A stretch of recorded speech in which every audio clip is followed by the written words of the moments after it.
네, 2월 28일 월요일 중대본 브리핑 시작하겠습니다. 오늘 중대본에서는 방역패스 조정 방안에 대해서 논의를 했습니다. 내일 3월 1일 0시부터 방역패스는 잠정적으로 중단합니다. 새로운 변이 바이러스가 나타나는 등의 상황 변동이 없는 한 계속 중단할 예정입니다. 이는 한정된 보건소 자원을 고위험군의 어떤 검사 그리고 확진자 관리에 집중하기 위해서 음성 확인서 발급을 중단할 필요성, 그리고 예방접종률이 향상돼서 방역 패스의 필요성에 대한 논란과 갈등이 커지고 또 사회적 연대가 약화되고 있는 문제도 고려했습니다. 법원 판결에 따라 지역적 혼란도 발생하고 있고요. 정치권과 언론 등의 문제 제기도 지속되어 왔습니다. 이러한 점들을 고려해 내일 0시를 기준으로 방역패스 적용을 중단합니다. 기존의 11종 다중이용 시설에 대한 방역패스 적용을 해제하고 50인 이상 대규모 행사 또 집회에 적용했던 방역패스도 모두 해제합니다. 이에 따라서 QR 확인 등의 절차도 모두 없어지게 되겠습니다.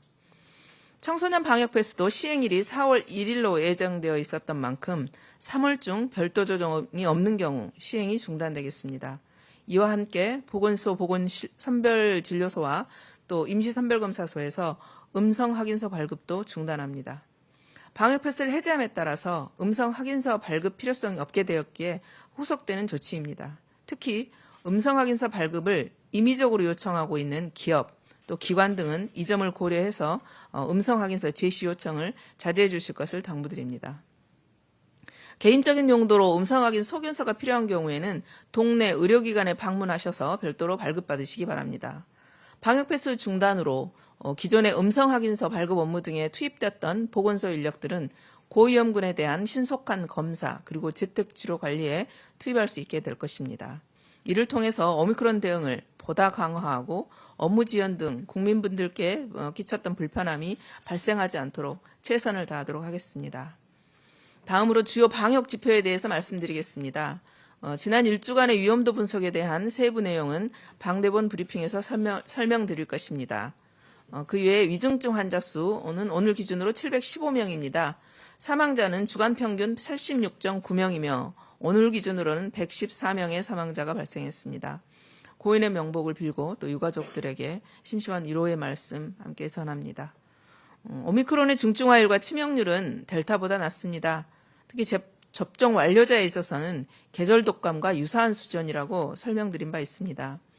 21년 4월부터 22년 2월까지 변이 분석 완료자 14만 3천 명까지 확대해서 분석한 결과에서도 동일한 결과가 확인되었습니다. 3차 접종을 완료한 경우에는 오미크론의 치명률은 0.08입니다. 계절 독감의 0.05 내지 0.1% 치명률과 거의 유사한 수준까지 낮아집니다. 그렇지만 미접종자의 경우에는 치명률은 0.6%로 분석되었습니다. 접종을 받지 않는 경우 오미크론의 치명률은 계절 독감의 5 내지 7배에 달하는 것으로 분석됩니다. 이를 연령대별로 보게 되면 3차 접종을 완료한 60세 미만의 치명률은 제로입니다. 오미크론으로 인한 사망이 거의 없다는 얘기입니다. 예방접종을 완료한 경우 60세 이하의 위험성이 극단적으로 줄어들게 된 것입니다. 사망이 집중되는 60대 이상의 연령에서는 3차 접종자의 치명률은 0.05%에 불과합니다. 그렇지만 미접종 60세 이상의 치명률은 5.44입니다. 3차 접종률을 완료한 60세 이상에 비해 치명률이 10배 정도로 높습니다. 오미크론의 낮은 치명률은 오미크론의 자체 특성, 그리고 우리 국민들의 높은 예방접종력, 또 고위험 환자 중심의 의료 대응 체계 전환이 그 결과로서 나타난 거라고 보입니다. 의료 체계는 현재까지 관리 가능한 범위 내에서 운영되고 있습니다. 중환자 전담 치료 병상은 48.2%가 가용 중입니다. 또 중등도 환자를 위한 감염병 전담병원 병상은 54.3%가 가동되고 있습니다. 입원 치료를 필요로 하는 환자는 하루 이내 입원이 이루어지고 있고요. 입원 대기 환자는 없습니다.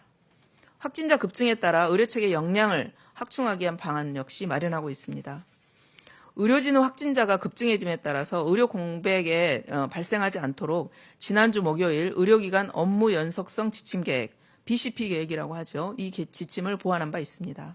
의료진의 경우 확진 후 증상이 경미한 경우 그간 7일간의 격리를 했던 것을 최대 3일 격리 후에 근무가 가능하도록 기준이 변경되었습니다.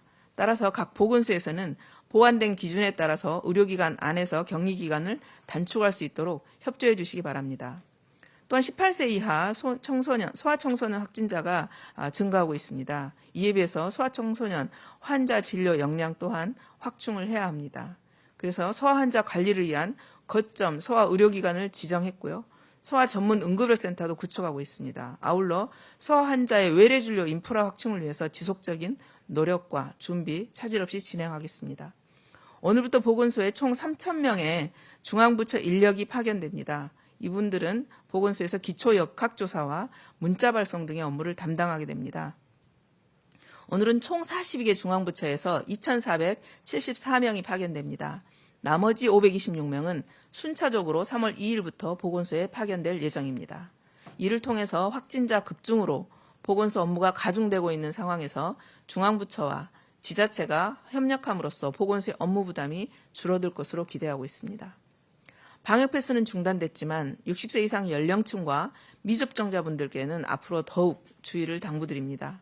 60세 이상과 미접종자분들께서는 오미크론이 여전히 위험합니다. 앞서 설명드렸듯이 오미크론의 치명률은 계절 독감의 2배 수준이고 예방접종을 완료한 경우 계절 독감과 유사한 수준으로 낮아집니다. 그렇지만 60세 이상 연령층에서는 오미크론의 치명률이 1.29%로 계절 독감과 비교해서 10배 이상 높습니다. 또한 미접종자는 12세 이상의 5.8%에 불과한 소수이지만 지난 8주간 중환자의 59.6%, 사망자의 60.2%를 점유하고 있습니다. 앞으로 방역 패스를 통한 감염 예방 등 보호 조치가 중단되기 때문에 미접종자분들께서는 스스로 오미크론 유행에 대비해 주의를 기울여 주실 것을 다시 한번 당부드립니다. 60세 이상과 미접종자분들께서는 꼭 접종에 참여해 주시고 일상생활에서 각자 방역 수칙을 잘 준수해 주시기를 다시 한번 당부드립니다. KF94 마스크를 착용해 주시고 손 씻기, 환기 등을 자주 해 주시기 바랍니다.